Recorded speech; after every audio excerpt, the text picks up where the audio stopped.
woman calls her mother and she's sad and she says to her mom, "Mom, my boyfriend asked me to marry him." And she goes, "Well, then," mom goes, "why are you so sad?" And the woman goes, "Because he's an atheist. He doesn't even believe in hell." And the mom says, "Oh, you go ahead and marry him. We'll teach him what hell is."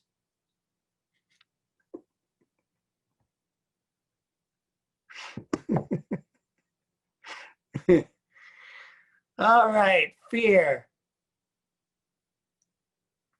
So the thing about fear that I have come to know is that it isn't really connected to the circumstances we connect it to, whether it be the unknown or something going on right in front of you.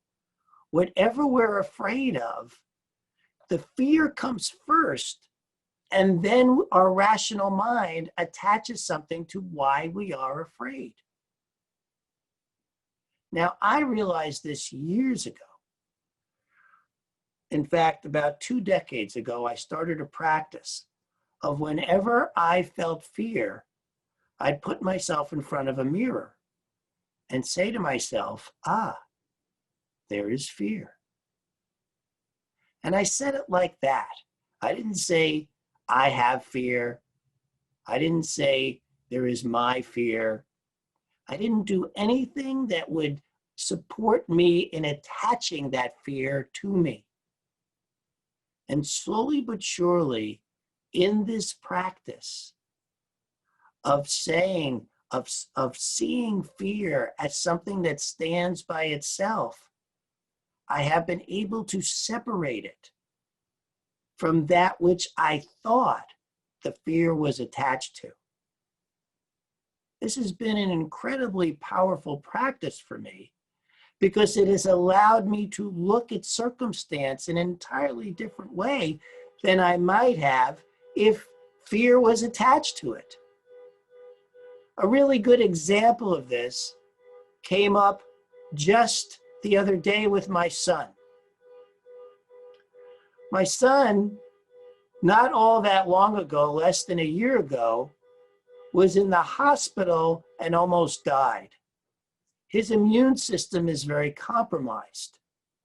And so during this time of COVID, he has a lot of fear around going out, leaving his apartment.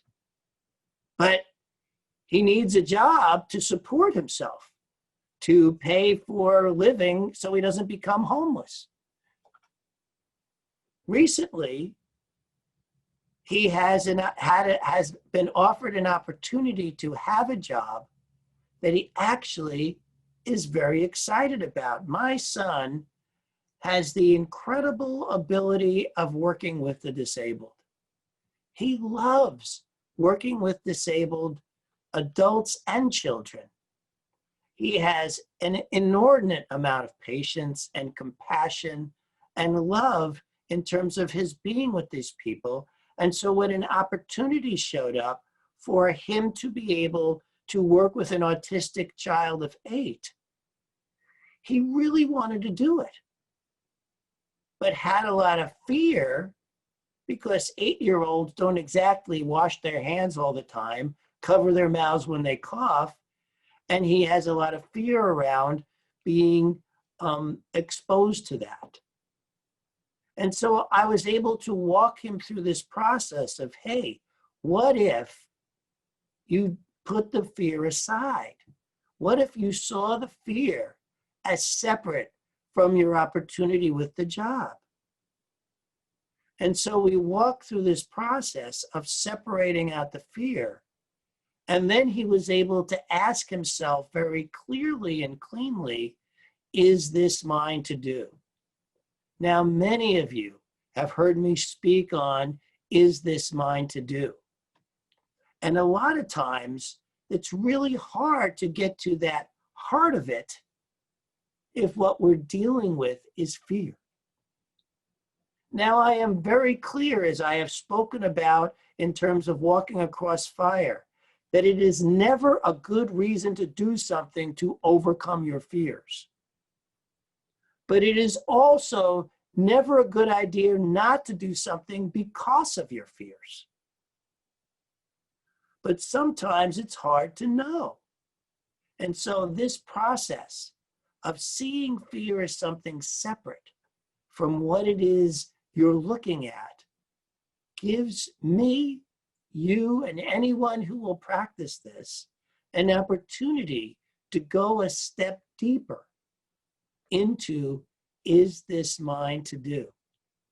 He was able to do that and got, once the fear was aside, a very clear answer about it. You can too. When I was out in the wood shedding it in the cabin in the woods, a time came when it was really clear for me to move on. Once I did and had an apartment inside of Asheville, when I had moved out of this particular cabin and I was in Asheville, I didn't have any work. And the only jobs I was offered were things that it was very clear to me were not mine to do. But I had a lot of fear around not taking those jobs, even though they were not mine to do, because I didn't have any money. And I needed money to live. It was only when I was able to put my fear aside that I was able to stay clear that this must mean there's something else that I do not yet see. And sure enough, I got a call shortly thereafter. And this is the interesting part. I want to be clear about this. First, I put aside the fear. Second, I became clear on my knowing that of course this was going to work out. Then the call showed up. And the call was a job offer in Cincinnati to be an interim minister and music director while they were making their transition. And so I knew that was mine to do and jumped on that like this. And I was up there within a week.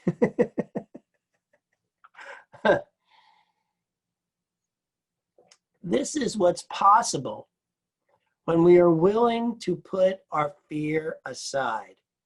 You know, I have friends in my life who I have had since high school. And because of the way I am in the world around fear and my ability to put fear aside, my friends, my boys that I have known since high school simply assumed that meant I had no fear. That meant to them, I was fearless in all the things I had done in my life. And I didn't really put that together that they actually thought that about me until I was in my 30s on one of our boys' weekends and the subject came up. And they started, you know, and they were talking about all the different things they'd seen me do through the years and how fearless I was. And I looked at them and I said, I'm not fearless. In fact, to tell you all, whatever you've heard about my exploits, I am full of fear. My fear sometimes is overwhelming. And my friends were shocked when I tried to explain to them that I have fear a lot of the time. I just simply do it anyway. I have just seemed to always have this ability to put it aside. When I was 12 years old, I lived in a place in New York City called Lefrak City, which was about 4 miles from the 59th Street Bridge in Queens that led to, and the 59th Street Bridge led to Manhattan. It was one of the few ways somebody could actually walk into the city. And at 12, I decided it was time for me to go explore Manhattan. So I walked to the 59th Street Bridge. Now, up to this point, I had no idea that I had something called acrophobia. a fear of heights. I mean, not just a fear of heights. When you have acrophobia, heights is like the worst thing in the world. And so I get to this bridge and I find that the walkway is nothing but a grate that you can look through and see the water over 100 feet below.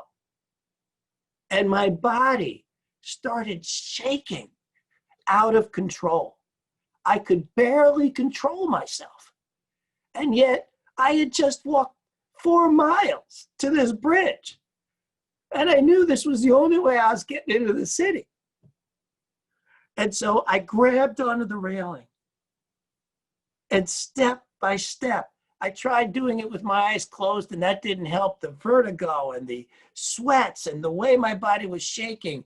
People were walking by me. They're looking at me. Some are asking, "Are you all right?" I mean, I was just a little kid. And at 12, I was pretty small for my age. And so, and I would say, "I'm fine," and take the next step. And the 59, this is a river we're talking about crossing. This wasn't just like 100 feet. I can't honestly say how long that bridge is, but I can guarantee you that it's at least a half a mile, if not more. And I walked across that thing, terrified every step of the way. But I made it to the other side. And I realized at 12 that fear is a horrible reason not to do something, no matter how big the fear is. Now, I had that fear of heights, that acrophobia that haunted me on many an occasion, having to overcome it. And I got to tell you, it wasn't until my 40s when I finally decided I'd had enough of it and went skydiving that I finally got rid of acrophobia.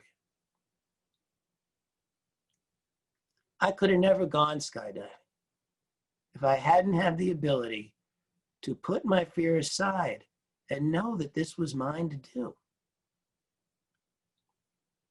And once again, as they're preparing me to go skydiving, I'm shaking like a leaf. I'm shaking so bad, and they're putting the wrappings on me and doing all this. The funniest part about this is I'm the one with acrophobia, and it was a boys' weekend, and we were all supposed to go skydiving together, and every one of them bailed after sitting in front of a video that said for a half hour, a lawyer behind a desk repeating over and over and over, "You could die." And then saying all the different ways in which you could die.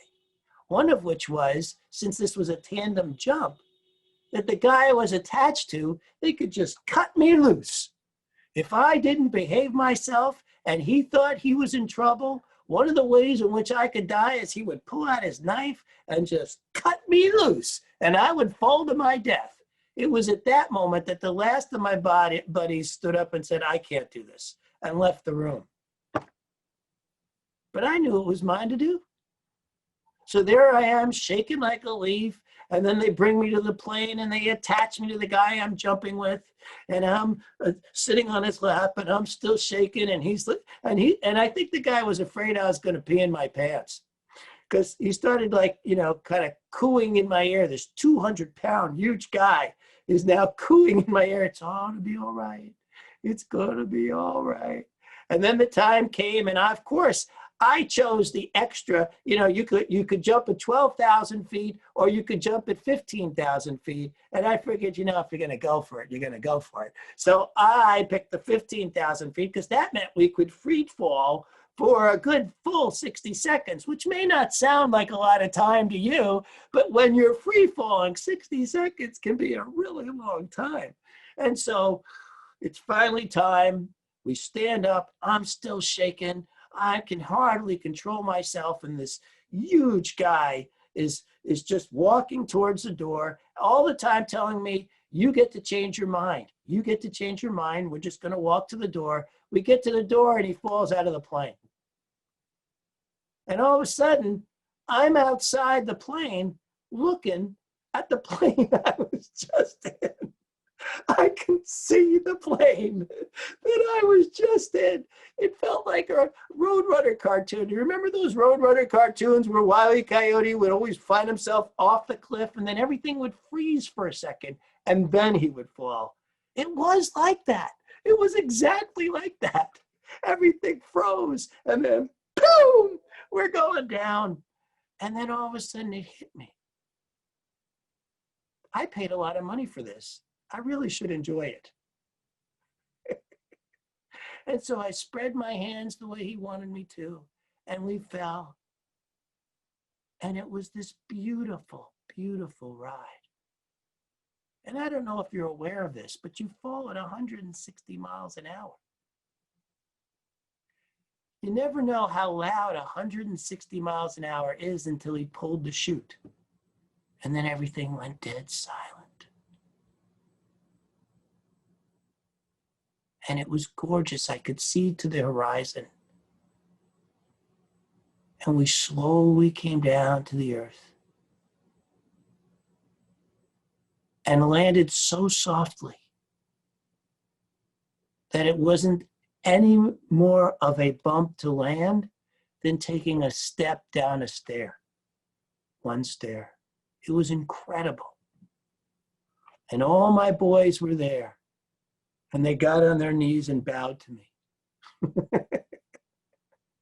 None of that would have been possible if I wasn't able to put my fear aside.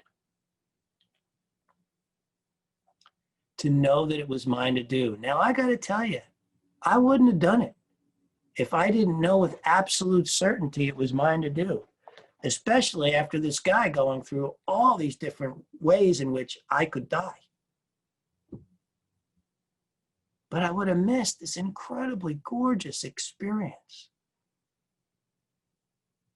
You know, they say when somebody's on their deathbed, no one regrets what they did do, maybe a little, but the biggest regrets are the things people didn't do. And so you really want to take a look at that. You don't want fear to be what's guiding your way. There's something greater in you, and there is a way to separate yourself from it. I've done it. I do it all the time because I still have fear every day of something, you know, whether it be around politics or it be around how the center's going during COVID, or it being around the guy who just passed me, who's coughing as I'm walking my dog. I have to constantly remember to do what is mine to do. And there is fear. There is fear. It exists. Courage is not the absence of fear. Courage is acting in the face of it. Now, personally, I'd rather have it to the side than in my face. And that's possible. And that's what we're talking about here. You don't need to take your fear on head on. You get to take it like a coat and simply put it off to the side. Doesn't make it go away. Maybe finally, I used to have incredible stage fright and was very disappointed for decades in my experience on stage because I always played and sung better in rehearsal. So I was never able to bring my best performance to the stage. But because I was able to continually put the fear aside, I was able to continually get on the stage and keep at it. And my performance got better and better, closer and closer to that perfection that was so easy for me sometimes in rehearsal once I had it. And then the day came when I broke into this lead where my fingers just started to fly. And it was one of the best leads I'd ever played in my life. And it was on stage. It was one of the best performances I had ever done. And it wasn't in rehearsal by myself. It was on stage. But that happened because I have been continually willing to take on my fear. I ask you to do the same. During these times, it's easy to fear. It's easy to think that the reason you're afraid has something to do with the experience going on. But the fear is not you, unless you take it on and say it's mine. This is where we in Science of Mind call choice. You get to put it aside, get to have it be something separate from who you are. And in so doing, have experiences that are well beyond what you may think is possible. I continue to have. And I know that for each and every one of you. Now, I'm not saying you need to go jump out of a perfectly good airplane, but there are those things in your life that you may dream of, that maybe you have fear holding you back, even though somewhere in you there is that yearning. None of us have been given a yearning that we can't do. If you have the yearning, you have the resources to accomplish that yearning. It is in you. It is yours. This is what's possible. This is what's been possible for me, so I know it is possible for you. I love you. Thank you. That is my talk for today. Well, all right. This is the part of the program where I ask you to share about what you got out of my talk on fear. Who wants to share? Good strategy for doing with the ribbon clip. Good strategy for doing with the put it aside. Thank you, Howard. Who else? You all so good at dealing with your fears? Got nothing to say about this? You're all full and moving forward and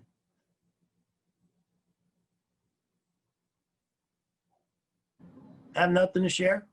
I appreciate the clarity of your message so much. And I really loved the idea, like when you said, in the face of your fear, and you said, but I don't like having it in my face. I'm going to put it to the side. I'm going to take that visual with me. And so that it just feels, that has a whole different feeling to me, to summon your courage and put your fear to the side and step forward. A lot easier to take the step if there's not something here in your face. So thank you. Yes. Yeah, that's what's possible when you separate yourself from it. You know, the idea of there is fear. It's not me. It's this thing, fear, that I can then move around and do what I want with. Yeah, thank you, Ash. Ellen. You remind me of something that a practitioner said to me a long time ago. What would I do if I weren't afraid? And that was like a revelation. What? Because afraid is part of me. How could I be without it? But it's an exercise that was worth doing. What would I do? What would I do? I know the answer. If I weren't afraid. Yeah, the other thing. Mm-hmm. Excellent. Yeah. What would you do if you weren't afraid? Yeah. Because the fear is not you.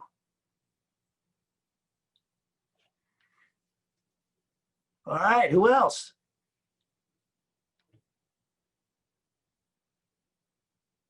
Nobody else? Well, all right. Then let's move on. Who are we praying for today? Who's who? Did you have your hand up? Oh, thought you did. Okay. Who we praying for today? I told Tricia I'm having a procedure on my back on Tuesday. Well, And let's pray for that. thank you. All right. Appreciate that. All right.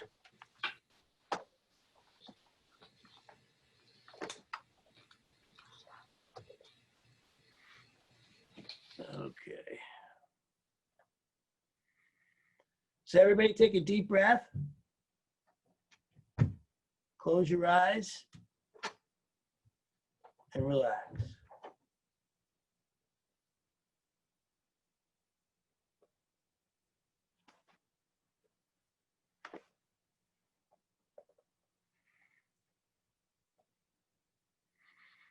And let's start as we always do within our own hearts.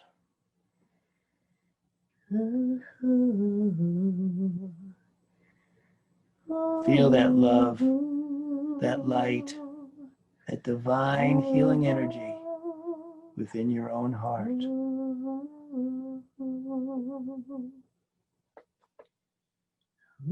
And now let it expand so you can feel it throughout your entire body.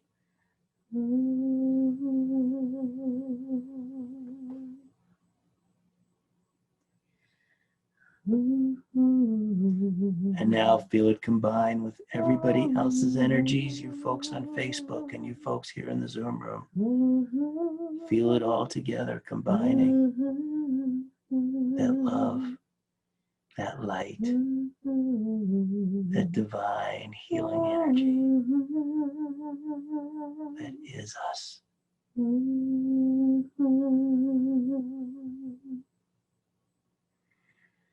And now we take this incredible healing divine light and we shower it onto Ellen, feeling it penetrate every cell of her body.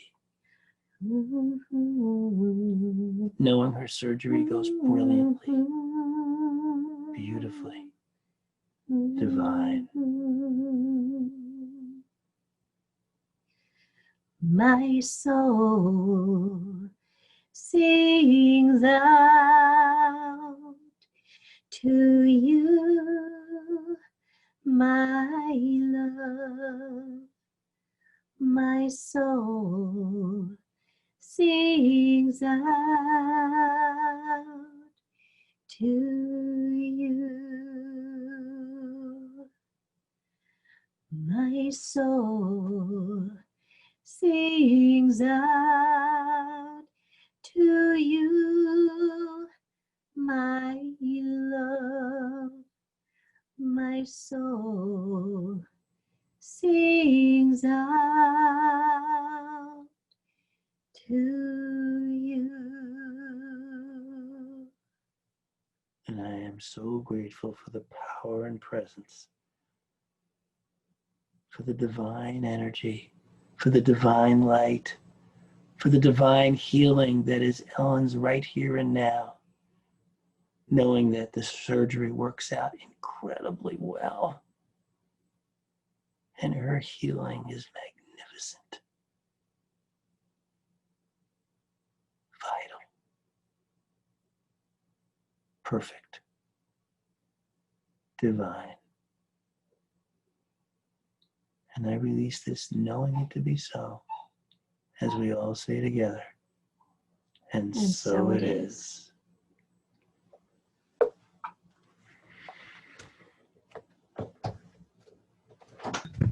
Thank you. All right.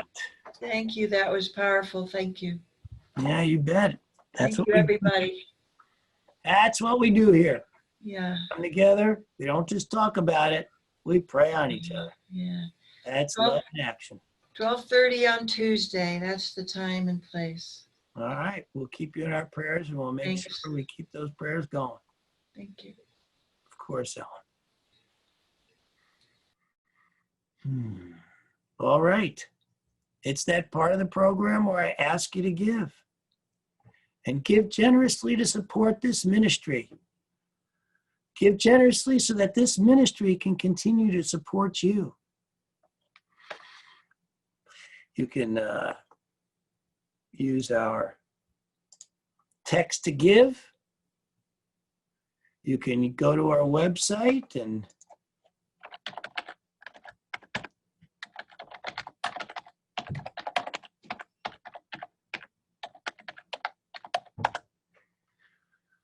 donate there. You can send checks, money orders, whatever you'd like. Send diamonds, gold mines, property, deeds of property. Whatever you'd like to send, we'd be happy to accept. As we all say, our prosperity affirmation together: God is the source of all supply. Money is God in action. What I give, I receive multiplied abundantly. All that God is, I am, and so it is. And while you're doing that giving, I got a song for you. Here we go.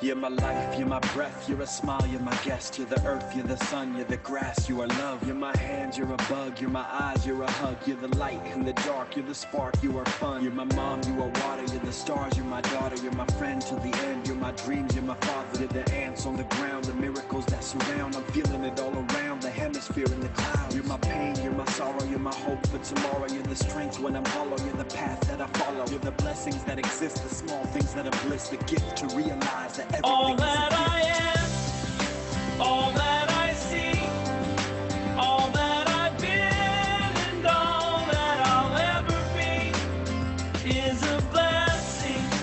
It's so amazing, and I'm grateful for it all, for it all.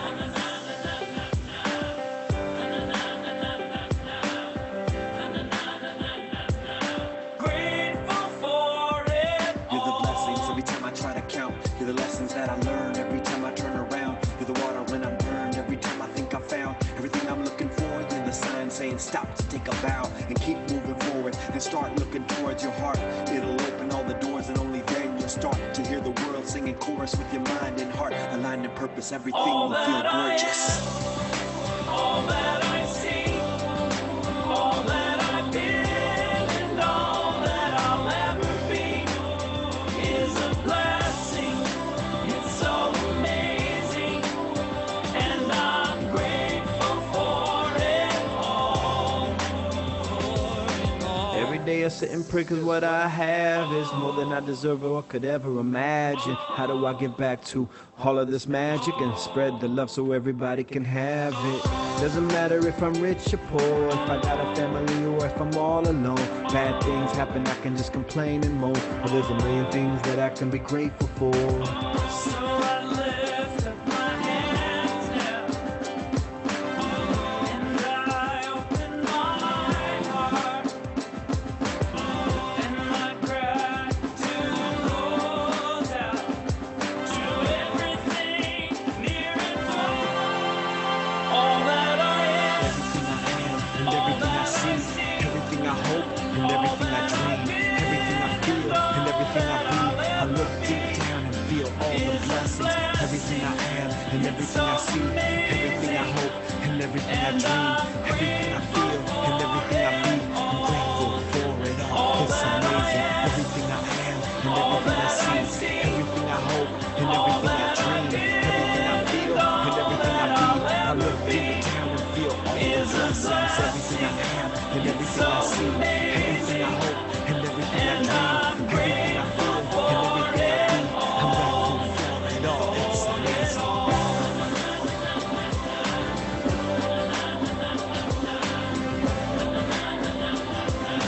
grateful for it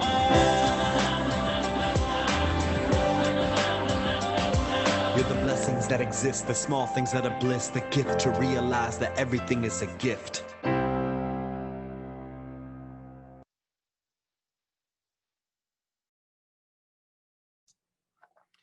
The gift to realize that everything is a gift. The gift to realize that everything is a gift. Woohoo! All right, everybody unmute. Everybody unmute. Unmute, unmute. I'm so happy to see you all. Yay!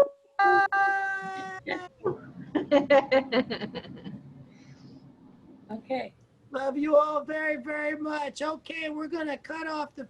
God is the source of all supply. Money is God in action. What I give, I receive multiplied abundantly. All that God is, I am, and so it is.